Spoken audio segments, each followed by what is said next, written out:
গত দিনের কিছু কথা মনে পড়ে গেল। এক অদ্ভুত ঘটনা যা অমূল্য শিক্ষা দিয়ে যেতে পারে। বিষয় হলো যক্ষের সাথে যুধিষ্ঠিরের কথোপকথন। একবার যক্ষ যুধিষ্ঠিরকে জিজ্ঞেস করলেন, ওনাকে বললেন যে আমার কিছু প্রশ্নের উত্তর যদি আপনি দিতে পারেন তাহলে আমি আপনার বাকি ভ্রাতাগণকে আবার জীবিত করে তুলব। সেগুলোর মধ্যে খুব গুরুত্বপূর্ণ আর কঠিন একটা প্রশ্ন ছিল, এই সংসারের সব থেকে শ্রেষ্ঠ আশ্চর্য কোনটি? এই প্রশ্ন আমি আপনাকে জিজ্ঞেস করছি। এবার কেউ বলবেন স্বর্ণ দ্বারা নির্মিত লঙ্কা, এটি হলো সংসারের সব থেকে বড় আশ্চর্য। কেউ বলবেন বরফে ঢাকা সেই পর্বত যা আকাশ স্পর্শ করে। কেউ বলবেন সেই সমুদ্র যার গভীরতা মাপা অসম্ভব ব্যাপার। কেউ বলবেন সেই বায়ু যা আমরা দেখতে পাই না কিন্তু তা আমাদের জীবন দান করে। সংসারের সব থেকে বড় আশ্চর্য কি, সেই প্রশ্নের উত্তর যুধিষ্ঠির দিয়েছিলেন, আর তা ছিল শ্রেষ্ঠ উত্তর এবং উচিত। উনি বলেছিলেন যে সংসারে প্রতিদিন কোনো ব্যক্তি জন্ম লাভ করেন আর কোনো ব্যক্তি মৃত্যুও লাভ করেন। এবার এই কথাটা সবাই জানেন, সবাই বোঝেন যে যখন জন্মেছি তখন কোনো একদিন আমিও অবশ্যই মৃত্যু লাভ করব। এবার যখন এই কথা প্রত্যেকটা মানুষ জানেন, তখন কেন প্রত্যেক মানুষ এই চিন্তায় থাকেন, এই নিয়ে কষ্ট পান, এই নিয়ে ব্যাকুল হয়ে থাকেন যে উনি একদিন মৃত্যু লাভ করবেন, তার থেকে দূরে পালাতে চেষ্টা করেন? বলেন যে আমি মৃত্যু লাভ করতে চাই না। কেন? যেখানে কোনো না কোনো দিন এটা অবশ্যই হবে। এ হলো ব্রহ্ম সত্য। এই যে ব্যাকুলতা, এই ভয়, এই যন্ত্রণা, এই চিন্তা তার মনকে বাঁচতেই দেয় না, এই জীবন অনুভবই করতে দেয় না। সেই জন্য এই চিন্তা, ব্যাকুলতা, ভয় এসবের কী লাভ? কোনো লাভ নেই। সেই জন্য যতক্ষণ জীবনযাপন করছেন প্রত্যেক মুহূর্ত যেন শ্রেষ্ঠ হয়, আনন্দময় হয়, প্রেমের দ্বারা পরিপূর্ণ হয়, সেই চেষ্টা করুন। চেষ্টা করুন যাতে আপনি যে কাজ করছেন তার দ্বারা যেন অন্যের মঙ্গল হয়। এই প্রচেষ্টাই আপনার জীবনকে প্রসন্নতা আর প্রেম দ্বারা ভরিয়ে তুলবে। এই মন সুপ্রসন্ন হয়ে বলবে রাধা রাধা। আজ আমরা দুই ধরনের ব্যক্তির বিষয়ে কথা বলবো। প্রথমজন হলেন যে প্রয়োজনের থেকে অনেক বেশি পরিমাণ ধন উপার্জন করে থাকেন। তার কাছে ততটা ধন থাকে যতটা তার প্রয়োজনও নেই, তারপরেও আরও ধন উপার্জন করতে চেষ্টা করতে থাকেন। সকল সম্ভব চেষ্টা করেন, সকল সম্ভব কর্ম করেন, তা সে উচিত কর্ম হোক বা অনুচিত, তাতে তাদের কিছুই যায় আসে না। তারা শুধুই এই সংসারের সকল সুখ ভোগ করতে চান, সকল স্বাচ্ছন্দ্য লাভ করতে চান। আজীবন তারা প্রচেষ্টাই করতে থাকেন। এবার এই করতে গিয়ে তারা ভারাক্রান্ত হয়ে সমস্যার সম্মুখীন হন। এনাদের সমগ্র জীবন এই চেষ্টাতেই চলে যায় জীবনযাপন করার বদলে। অন্যদিকে আরেকজন ব্যক্তি যিনি জানেন তার প্রয়োজন কতটুকু আর শুধুমাত্র সেই পরিমাণ ধন অর্জন করেন, তার থেকে বেশি একটুও নয়।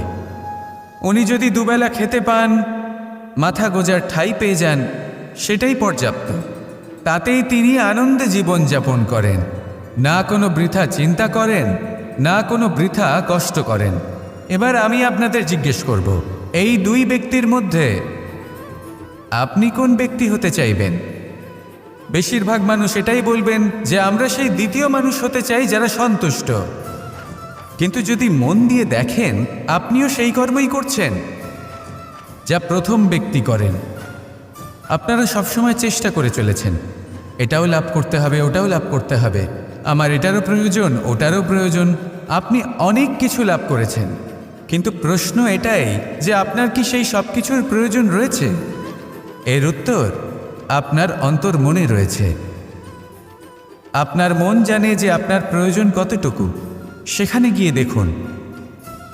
সন্তুষ্টি মানুষকে আনন্দ দেয়। মানুষ যতটা সন্তুষ্ট হবে ততটাই সে আনন্দ লাভ করবে। এবার আপনাকে এই সিদ্ধান্ত নিতে হবে যে আপনি কখন আর কোথায় সন্তুষ্টি লাভ করবেন, কত কিছু লাভ করার পরে সন্তুষ্ট হবেন। এই উত্তর আপনি মন থেকে পাবেন। এই সমাজের চাহিদায় জড়িয়ে নিজেকে বিভ্রান্ত করবেন না। নিজের অন্তরের এই মিথ্যে অহংবোধকে প্রশ্রয় দিতে গিয়ে যদি আপনি এরকম প্রয়াস করতে থাকেন, তাহলে জীবনযাপন কখন করবেন? থেমে যান, শান্ত হয়ে যান, নিজের অন্তর মনে নিমজ্জিত হয়ে দেখুন যে সন্তুষ্টি কোথায়। এই সন্তুষ্টি লাভ করুন। এই মন প্রসন্ন হয়ে বলবে, রাধা রাধা। আমরা সবাই জীবনে সুখ লাভ করতে চাই। শুধু জীবনই কেন, জীবনের পরেও আমরা সুখ লাভ করতে চাই। আমরা সকলে স্বর্গের কামনা করি। কিন্তু খুব সহজ একটা কথা, যদি আপনি স্বর্গ লাভ করতে চান তাহলে প্রথমে মৃত্যু লাভ করতে হবে। আপনি যদি প্রাণই না দেন তাহলে আপনি স্বর্গ লাভ কিভাবে করবেন, তাই না? শুধু এই ছোট্ট একটা বিষয় দ্বারা আমরা জীবনে অনেক কিছুই শিখতে পারি। যদি আপনার কোনো লক্ষ্য থাকে, কোনো মনোবাঞ্ছিত স্থান থাকে, কোনো বড় কাজ আপনি করতে চান, তাহলে সেই সবই হবে। কিন্তু শুধুমাত্র কামনা করলে হবে না, আপনাকে কর্ম করতে হবে। নিরন্তর প্রয়াস, পরিশ্রম, পথ খুঁজতে হবে, সামনে অগ্রসর হতে হবে। কখনো অসফল হলে তার কারণ খুঁজতে হবে, বিপদের সম্মুখীন হতে হবে, অন্তর থেকে নিজের শক্তি বাড়িয়ে তুলতে হবে। তবেই আপনি নিজের লক্ষ্য লাভ করতে পারবেন, মনোবাঞ্ছিত স্থান পাবেন। মহানদী গঙ্গা একটি বিন্দু দ্বারা শুরু হয়, ধীরে ধীরে অগ্রসর হয়। কোনো পাথরে ধাক্কা খেলেও সে থামে না, বরং এগোতেই থাকে। তারপরেই সে মহান নদী গঙ্গা হয়ে উঠতে পারে। পরিশ্রম করুন, লক্ষ্য লাভ করুন, আর আমার সাথে ভালোবেসে বলুন, রাধা রাধা। মাতা পিতার মনে সবসময় এই বাসনা বাস করে যে ওনাদের সন্তানের যেন মঙ্গল হয়। নিজের সন্তানকে সেই সব কিছু দেওয়ার সবসময় চেষ্টা করতে থাকেন যেগুলো তারা নিজেরা নিজেদের জীবনে কখনো পেতে পারেননি। এবং এই প্রক্রিয়ায় সবথেকে গুরুত্বপূর্ণ বিষয়টি ভুলে যান, নিজের সন্তানকে সেই জিনিস দেওয়া যেটা উনি সবথেকে আগে পেয়েছেন। আমি ধনের কথা বলছি না, আমি বলতে চাইছি নিজের অভিজ্ঞতা দ্বারা ওনারা যে মানসিক স্থিতি লাভ করেছেন, ওনারা যে মর্যাদা লাভ করেছেন, যে শিক্ষা ওনারা লাভ করেছেন, সবার আগে নিজের সন্তানকে সেটা দেওয়া প্রয়োজন। সেটা যদি নিজের সন্তানকে দিতে পারেন, তাহলে এই সন্তান জীবনে তার পথে এগোতেও পারবে, ধন অর্জনও করতে পারবে এবং শক্তিশালী অনুভবও করতে পারবে। সেই জন্য সন্তানকে সবার আগে সেটা দান করুন যেটা সব থেকে বেশি মূল্যবান। সেটা দিন যেটা আপনি সবার আগে লাভ করেছেন। আসুন আমার সাথে ভালোবেসে বলুন, রাধা রাধা। সাফল্য এবং অসফলতা, মানুষের জীবন এই দুই চাকার ওপরই দাঁড়িয়ে থাকে, এর আশেপাশেই ঘুরতে থাকে। তাই সাফল্য এবং অসফলতা অত্যন্ত লাভদায়কও হতে পারে, আবার অত্যন্ত ক্ষতিকারকও হতে পারে। নির্ভর করছে মানুষের উপর। যদি কথা বলা হয় সাফল্যের, তাহলে যখনই সাফল্য আসে তখন সেই সাফল্য তার মাথায় চড়ে বসে। তিনি নিজের পথ থেকে সরে যান, লক্ষ্যভ্রষ্ট হয়ে যান, অনুচিত কাজের দিকে অগ্রসর হয়ে পড়েন, বিনাশের দিকে অগ্রসর হয়ে পড়েন। কিন্তু সেই সাফল্য যদি মাথায় চড়তে না দিয়ে মনের মাঝে বাস করে, তাহলে সে নিজের সাফল্য অনুভব করতে পারবে, নিজের কর্তব্য অনুভব করতে পারবে, ভাববে যে কিভাবে এই সাফল্য দ্বারা সমাজের কিছু মঙ্গল করা যেতে পারে, আর সেই সাফল্যই তার জন্য বরদান হয়ে যাবে। এবার যদি কথা বলি অসফলতার, তাহলে যখনই অসফলতা আসে তখন মানুষ তাতে মন খারাপ করে বসেন, দুঃখী হয়ে পড়েন, হেরে গেছেন বোধ করেন, জীবনের সামনে অগ্রসর হওয়ার সাহস করতেই পারেন না। তার কি করা উচিত? তার মন থেকে না ভেবে মস্তিষ্কের দৃষ্টিভঙ্গি দিয়ে ভেবে দেখা উচিত যে আমি এমন কি করলাম যাতে আমি অসফল হলাম। নিজেকে শুধরে নেওয়া উচিত। তখন এই অসফলতা মানুষের কাছে আশীর্বাদ প্রমাণিত হবে, আর পরের বার তিনি অবশ্যই সফলতা লাভ করবেন। তাই মনে রাখবেন, সাফল্য এবং অসফলতা আপনার জন্য লাভদায়কও হতে পারে, ঘাতকও প্রমাণিত হতে পারে, বিধ্বংসীকারীও হতে পারে। তা নির্ভর করছে আপনার ওপর যে আপনি মস্তিষ্ক দিয়ে দেখতে চান নাকি হৃদয় দিয়ে দেখতে চান। শেষ পর্যন্ত সিদ্ধান্ত আপনারই। আসুন আর আমার সাথে ভালোবেসে বলুন, রাধা রাধা। আলস্য আপনার আরও একটা অত্যন্ত বড় শত্রু, যা আপনার মনের মধ্যে বসবাস করে আর ধীরে ধীরে আপনার কার্য শরীরের একটা অংশ হয়ে ওঠে। সব কাজে দেরি করিয়ে দেয়, সব কিছু নষ্ট করে দিতে পারে এই আলস্য। এই কাজ আজকে হলো না, কোনো ব্যাপার নয়, কালকে করে নেব। প্রকৃতি আমাদের এটা শেখায় না। ভেবে দেখুন, যদি সূর্য এটা ভাবে যে কাল উদিত হব না, কিছুদিন পরে উদয় হব, তাহলে কি হবে? সমগ্র পৃথিবীর বিনাশ হয়ে যাবে, ঠিক কিনা? দেখুন, এই আলস্য নিয়ে খুব সুন্দর একটা কথা আছে, আলস্যস্য কুতো বিদ্যা। অর্থাৎ যিনি অলস হয়ে বসে থাকেন তিনি বিদ্যা লাভ করেন না, জ্ঞান লাভ করেন না, আর জ্ঞান না থাকলে তিনি ধন অর্জন করতে পারেন না। তার জীবনে সুখ স্বাচ্ছন্দ্যের অভাব থাকে, বন্ধুর অভাব থাকে। যেখানে সুখ স্বাচ্ছন্দ্য নেই, মিত্র নেই, আপনজন নেই, জ্ঞান নেই, সেখানে আনন্দ কিভাবে বাস করতে পারে? সেই জন্য কথায় আছে, যিনি কর্ম করেন তিনি এই সংসারে যে কোনো সুখ স্বাচ্ছন্দ্য ভোগ করতে পারেন। তাই কর্ম করুন, সময়কে সম্মান করুন, আর এই আলস্যের উপর বিজয় লাভ করুন। আর আমার সাথে ভালোবেসে বলুন, রাধা রাধা। সিংহকে বনের রাজা বলা হয়। অত্যন্ত শক্তিশালী হয় সে, তার পরিবারও খুব বড় হয়। কিন্তু যদি এমন হয় যে সিংহের পরিবারে নিজেদের মধ্যেই কলহ সৃষ্টি হয়, যদি তারা নিজেরাই লড়তে থাকে, তাহলে কি হবে? সিংহকে মেরে তার পরিবারকে মেরে ফেলে শেয়াল বনের রাজা হয়ে উঠবে।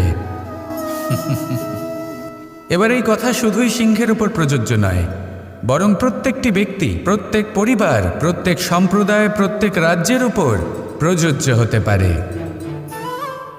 পরিবারে যদি মতভেদ বেড়ে যায়, তাহলে সেই পরিবার ভেঙে যেতে পারে। ইতিহাস এই বিষয়ের সাক্ষী। যদি সমাজের মানুষ নিজেদের মধ্যেই লড়তে থাকেন, তাহলে কেউ রাজা হতে পারেন না, বরং অন্য কেউ সেই কলহের সুযোগ নিয়ে নিজে রাজা হয়ে বসেন। একতার গুরুত্ব বুঝতে শিখুন। ঘুরে ফিরে বিষয়টা এসে দাঁড়াচ্ছে সেই ভালোবাসায়, কারণ ভালোবাসাই হলো সেই যা সকলকে একসাথে বেঁধে তাদের আনন্দে রাখতে পারে। প্রেমের থেকে বেশি শক্তিশালী আর কিছুই নেই। তাই এই প্রেমকে নিজের মনে জাগ্রত করুন, নিজের পরিবারে বর্ষণ করুন, সমাজে বর্ষণ করুন, রাজ্যে বর্ষণ করুন, আর এই ভালোবাসার সাথেই বলুন, রাধা রাধা। আপনি কখনো মাখনের হাঁড়ি ভেঙেছেন? কত আনন্দ পাওয়া যায়। এই মাখনের হাঁড়ি ভাঙলে পুরো মাখন আমাদের গায়ে এসে পড়ে আর মন উচ্ছ্বসিত হয়ে ওঠে। কিন্তু তার জন্য বালগোপালদের কত চেষ্টা করতে হয় সেটা কখনো ভেবে দেখেছেন? প্রথমে বড়ই পরিশ্রম করে একের উপর এক সাবধানে ওপরে চড়তে হয়, তারপরে ভারসাম্য বজায় রাখতে হয়, পড়ে গেলে হবে না। তারপর এই হাতের দ্বারা সেই মাখনের হাঁড়ি ভাঙতে হয়, তখন মাখন পড়ে। এবার এরকমই কিছু আমাদের জীবনে আমাদের সাথেও হয়। এবার আপনি বলবেন যে মাখনের হাঁড়ি ভাঙার এই প্রক্রিয়া, তার সাথে জীবনের কি সম্পর্ক থাকতে পারে? আসলে আমাদের মনের মাঝেও একটা হাঁড়ি রয়েছে, অহংকারের হাঁড়ি। আর এই অহংকারের হাঁড়ি যখন ভেঙে যায়, তখন প্রসন্ন হবার আনন্দ চতুর্দিকে ছড়িয়ে পড়ে। এই মন, এই আত্মা, এই দুই প্রসন্ন হয়ে যায়। কিন্তু তার জন্য আপনাদেরকেও বালগোপালের মতো চেষ্টা করে যেতেই হবে, ভারসাম্য বজায় রাখতেই হবে মনের মাঝে এবং এই বুদ্ধিতে, ভালো এবং মন্দের মধ্যে, লোভ এবং পরমার্থের মধ্যে। আর তারপর নিজে হাতে অহংকারের এই হাঁড়ি ভেঙে দিতে হয়। দেখুন, যদি ঈশ্বরের সঙ্গ লাভ করতে চান, তাহলে অহংকারের এই হাঁড়ি ভাঙতেই হবে। আসুন আর আমার সাথে ভালোবেসে বলুন, রাধা রাধা। এগুলো হলো নিম পাতা। যদি এগুলো চেখে দেখেন, তাহলে মুখ বিকৃত হবে। এগুলো কি তেঁতো খেতে, হে নারায়ণ! এর থেকে বেশি তিক্ত সংসারে আর কিছুই হতে পারে না। হয়তো আপনি এগুলো ফেলেও দেবেন, কিন্তু যদি এই স্বাদের ঊর্ধ্বে উঠে এই নিমের বিষয়ে আপনারা জানতে চেষ্টা করেন, তাহলে আপনি জানতে পারবেন যে এই নিম কতটা বেশি গুরুত্বপূর্ণ, কত গুরুত্বপূর্ণ ওষুধ, আর আমাদের শরীরের জন্য কতটা বেশি লাভজনক। এই নিম এর মধ্যে অনেক রোগের উপশম নিহিত রয়েছে। এবার জীবনে আমরা বিভিন্ন মানুষের সাথে পরিচিত হই, নেত্র দ্বারা তাদের দেখি, কিন্তু তাদের আমরা খুব একটা পছন্দ করি না। সেক্ষেত্রে আমাদের কি করা উচিত? অন্তর্মন দিয়ে তাদের দেখা উচিত। ওনাদের রূপ রং নয়, ওনাদের ব্যবহার, ওনাদের গুণাবলী দেখা উচিত। কারণ হতে পারে ঠিক যেমন নিম পাতা বাস্তবে খুব তেতো কিন্তু আমাদের শরীরের পক্ষে লাভজনক, সেইভাবেই এইসব মানুষ যাদের দেখলে আমাদের ভালো লাগে না, যাদের রূপ রং আমাদের পছন্দ হয় না, হয়তো সেই মানুষগুলোই আমাদের জীবনকে পূর্ণরূপে পাল্টে দিতে পারেন। হতে পারে তাদের মধ্যে এমন ক্ষমতা রয়েছে, আমাদের সুখ, শান্তি, প্রেরণা প্রদান করতে পারেন, আমাদের দুঃখ হরণ করতে পারেন, আমাদের পথ দেখাতে পারে। সেই জন্য যখনই কোনো ব্যক্তিকে দেখবেন, চর্মচক্ষু নয় অন্তর্মন দিয়ে দেখবেন, রূপ রং নয় গুণাবলী দেখবেন, মানুষকে আরও ভালোভাবে বুঝতে পারবেন। আর এই মন প্রসন্ন হয়ে বলবে, রাধা রাধা।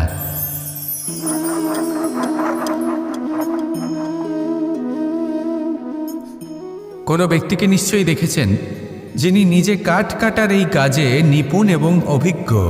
এবার আপনারা দেখবেন যে তার মনোযোগ সমস্ত কাঠের ওপর থাকে না, তার মনোযোগ থাকে শুধুমাত্র একটা কাঠের ছোট্ট একটি অংশের ওপর, যেখান থেকে তার টুকরো করা হচ্ছে। কিন্তু সেটা উনি কেন করেন? যদি এটা উনি না করেন তাহলে সেই কাঠ সঠিক পদ্ধতি এবং তাড়াতাড়ি কাটা যাবে না। জীবনেও তাই হয়ে থাকে। আপনি হয়তো কোনো লক্ষ্য স্থির করেছেন বা পথ নির্বাচন করেছেন বা কাজ স্থির করেছেন যেটা আপনি করেই ছাড়বেন, তাহলে নিজের সম্পূর্ণ মনোযোগ শুধুমাত্র তার উপর কেন্দ্রীভূত করুন। যদি আপনার মন এদিক ওদিক তাকাতে থাকে, অস্থির হয়ে পড়ে, বিচলিত হয়ে পড়ে, যদি তা হয়ে থাকে তাহলে আপনি অবশ্যই অসফল হবেন। তাই কর্মঠ থাকুন, নিরন্তর কর্ম করতে থাকুন এবং পূর্ণ মনোযোগ দিয়ে নিজের কাজ করুন। নিজের পথে অগ্রসর হন বা নিজের লক্ষ্য প্রাপ্ত করতে চেষ্টা করুন। তারপর দেখুন কি হয়, কিভাবে উচিত পথে এবং তীব্র গতিতে আপনার লক্ষ্য আপনার কাছেই পৌঁছে যায়। আর আপনার এই মন প্রসন্ন হয়ে বলে, রাধা রাধা। পায়েস হলো আমার বিশেষ প্রিয়। এর মধুর স্বাদ মনকে প্রফুল্ল করে তোলে। ছোটবেলায় মা আমার জন্য পায়েস বানাতেন এবং আমাকে বলতেন যে গরম থাকতে থাকতে খেয়ে নে কানাই, ঠান্ডা হয়ে গেলে ভালো লাগবে না। কিন্তু আমিও দুষ্টু ছিলাম, ঠান্ডা হওয়া পর্যন্ত অপেক্ষা করতাম, আর ঠান্ডা হয়ে যাওয়ার পরে মার কাছে যেতাম আর ওনাকে বলতাম যে মা, পায়েস তো ঠান্ডা হয়ে গেছে, এটা গরম করে দিন। তখন মা হাসতেন আর বলতেন যে পায়েস না হয় আমি আবার গরম করে দেব কানাই, কিন্তু এর মধুর স্বাদ, সেই মিষ্টত্ব, সেই সুবাস, সেটা আবার ফিরে আসবে না। কথাটা সত্যি। আর এই সত্যটাই আমাদেরও জীবনের সত্য। আমাদের জীবনের মধুর সম্পর্কগুলি, এতে যখন কটুভাব প্রবেশ করে তখন সেই মিষ্টত্ব ফিরিয়ে আনা প্রায় অসম্ভব ব্যাপার হয়ে যায়। আপনি চেষ্টা করে সেই সম্পর্ক ঠিক করতেই পারবেন, তার জন্য অগাধ পরিশ্রম করতে হবে, কিন্তু আবার সেই মিষ্টত্ব কখনো ফিরে আসবে না। সেই জন্য আপনার জীবনের যে মধুর সম্পর্ক আছে, যতটা সম্ভব চেষ্টা করুন তাতে মিষ্টত্ব বজায় রাখতে। কটুভাব আসতে দেবেন না। আসুন আর আমার সাথে মধুর স্বরে বলুন, রাধা রাধা। এই সংসারে সব থেকে ভয়ানক এবং গভীর অন্ধকার কোনটা? সেটা যখন মেঘ সূর্যকে ঢেকে দেয় এবং সংসার অন্ধকারাচ্ছন্ন হয়ে ওঠে, নাকি তখন যখন সূর্যাস্তের সময় ঘনিয়ে আসে, সূর্য ঢলে যায় এবং এই সংসারে অন্ধকার ছেয়ে যায়, নাকি সেই অমাবস্যার রাত্রে যখন চতুর্দিকে ঘন অন্ধকার থাকে এবং চন্দ্রমার প্রকাশ কোথাও থাকে না? না, এই সংসারে সব থেকে বেশি ভয়ানক অন্ধকার হল মানসিকতার অন্ধকার। মানসিকতা খুব গভীর একটা বিষয়। এই মানসিকতাই সত্যের রূপ ধারণ করে এবং আমাদের এই মানসিকতা এবং বিবেকে একটা সূর্য থাকে। যদি আমরা এটা জীবন থেকে বের করে ফেলি তাহলে নিরাশা, হতাশা, অসফলতা এর এমন এক ঘন অন্ধকারে আমরা পিষে যাব যে তার থেকে বাইরে বের হওয়া প্রায় অসম্ভব ব্যাপার হয়ে দাঁড়াবে। বড়ই কঠিন হয় সেই সময়। সেই জন্য ইতিবাচক মনোভাব থাকা খুব প্রয়োজনীয়। এটা ভাববেন না যে এটা আমার সাথে কেন হলো, এই সমস্যা কেন এলো, ওই ব্যক্তি আমার সাথে এটা কেন করলেন। এটা ভাবুন যে আমি জীবনে যে পরিস্থিতিতে দাঁড়িয়ে আছি তার থেকে আমি ঠিক কিভাবে বাইরে বেরোতে পারবো। যতই ঘন অন্ধকার থাকুক না কেন, খুব ছোট একটা প্রদীপের প্রকাশ আমাদের পথপ্রদর্শক হয়ে দাঁড়াতে পারে। আর আমাদের জীবনে এই ছোট্ট একটা প্রকাশ হলো আশা। এই আশার একটি কিরণ আমাদের অত্যন্ত গাঢ় অন্ধকারেও পথ দেখাতে পারে। তাই এই আশাকে সবসময় মনে প্রজ্বলিত করে রাখুন। গাঢ় থেকে গাঢ় অন্ধকারের সাথে, কঠিন থেকে কঠিনতর সমস্যার সাথে লড়াই করুন, সামনে এগিয়ে চলুন আর আমার সাথে ভালোবেসে বলুন, রাধা রাধা।